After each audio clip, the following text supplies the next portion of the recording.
Bonjour et bienvenue. Aujourd'hui, on se plonge dans un petit moment fascinant du monde du foot. Une interaction qui a pas mal attiré l'attention. Ah oui, Oui, l'admiration exprimée par une légende du jeu pour une étoile montante. Et tout ça, ça vient d'où? D'une simple publication sur les réseaux sociaux. d'accord. Oui, après un match bien précis, FC Barcelone contre Newcastle. Notre objectif, c'est de décortiquer un peu ce geste, de comprendre pourquoi ça a tant résonné. Alors on va explorer ça ensemble. Absolument. Et ce qui est intéressant dans ce genre de moment, tu vois, c'est vraiment la stature des personnes impliquées. Quand un joueur du calibre de Paul Scholes, une véritable icône du milieu de terrain, exprime son admiration pour un jeune talent comme Pedri, Oui, ça va au-delà d'un simple compliment, quoi. C'est une sorte de reconnaissance qui pique la curiosité, forcément. exactement. Alors, allons-y, décortiquons ça. L'événement précis. Paul Scholes qui publie une story sur Instagram. Oui, Attention, pas une longue analyse, juste une photo. Et cette photo, elle montre Pedri, le milieu du Barça, avec son maillot blaugrana, Mhm.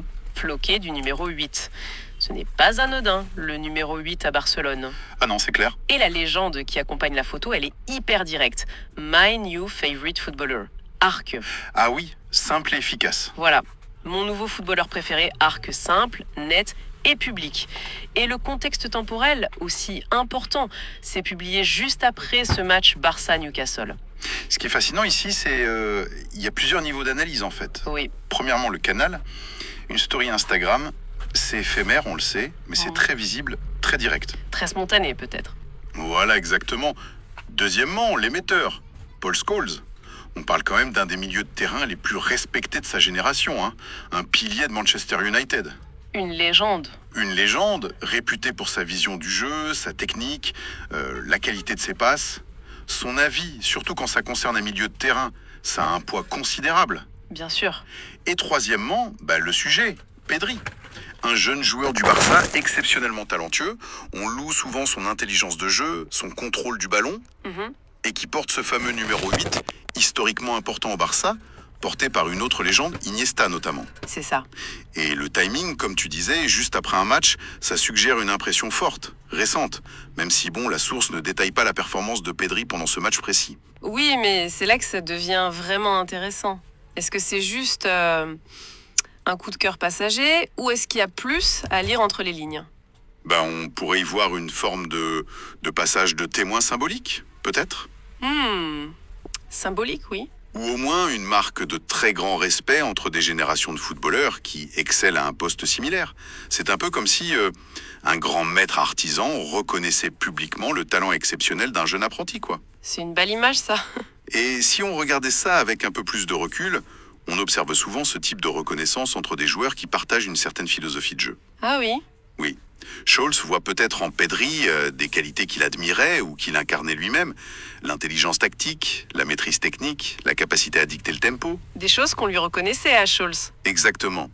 Même si Scholes portait d'autres numéros, la connexion se fait vraiment au niveau du rôle, de l'excellence au milieu de terrain. C'est vrai que Pedri a cette intelligence de jeu qui est assez bluffante pour son âge. Tout à fait. Cette fluidité, cette capacité à faire jouer les autres, à trouver le bon espace. Peut-être que Scholes a vu un truc précis dans ce match contre Newcastle. Une passe, un contrôle, Ou juste une impression générale. ou une impression générale, voilà. Quelque chose qui lui parlait, qui faisait écho à sa propre vision du foot.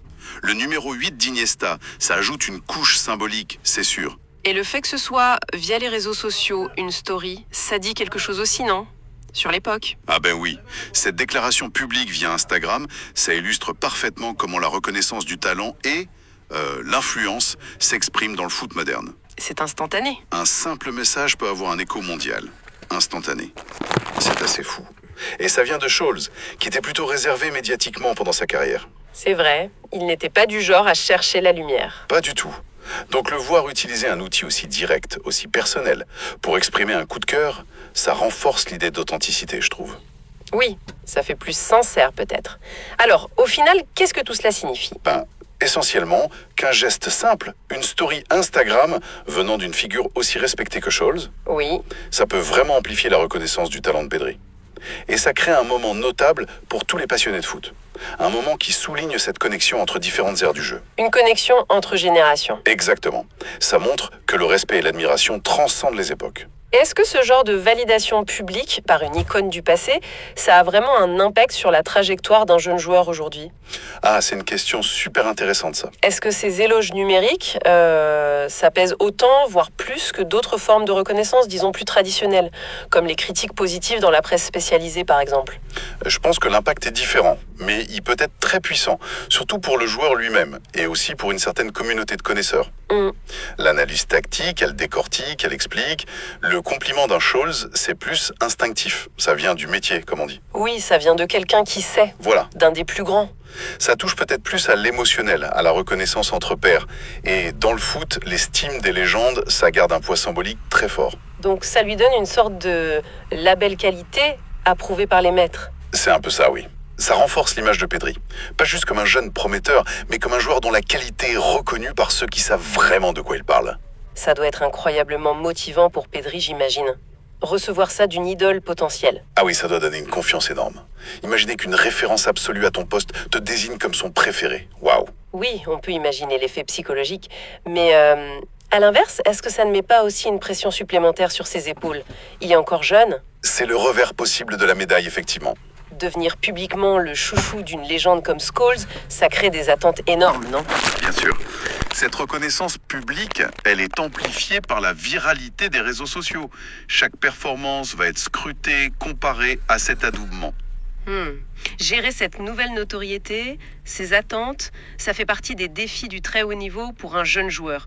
Mais bon, c'est aussi souvent le signe qu'il a franchi un cap, qu'il est entré dans une nouvelle dimension. C'est vrai. Et ça illustre aussi parfaitement l'évolution de la communication dans le foot. Tout à fait. Avant, ce genre de reconnaissance, ça passait par des interviews, des autobiographies, des canaux plus formels, quoi. Oui, des articles de fond. Voilà. Aujourd'hui, une simple story, quelques mots, un emoji, ça peut faire le tour du monde en quelques minutes et générer des débats passionnés. Exactement.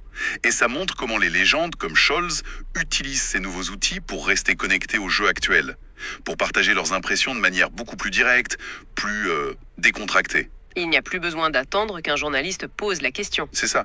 C'est une forme d'influence plus diffuse, plus instantanée. Et ça démystifie aussi un peu ces figures. On les voit réagir de manière plus humaine, plus spontanée. Scholes, le réservé, qui partage son admiration comme ça. C'est assez marquant. Donc, au final, qu'est-ce qu'on retient de cet épisode? Qu'un geste qui semble anodin, une publication éphémère, oui, peut condenser beaucoup de significations. Ça met en lumière le talent de Pedri, bien sûr, mais ça raconte aussi une histoire plus large sur le respect entre générations dans le sport. C'est tout à fait ça. Ça montre cette continuité, cette transmission symbolique, même si elle est informelle et numérique, entre ceux qui ont marqué l'histoire et ceux qui sont en train de l'écrire. Et ça alimente la conversation. Ça nourrit la conversation globale autour du foot, oui.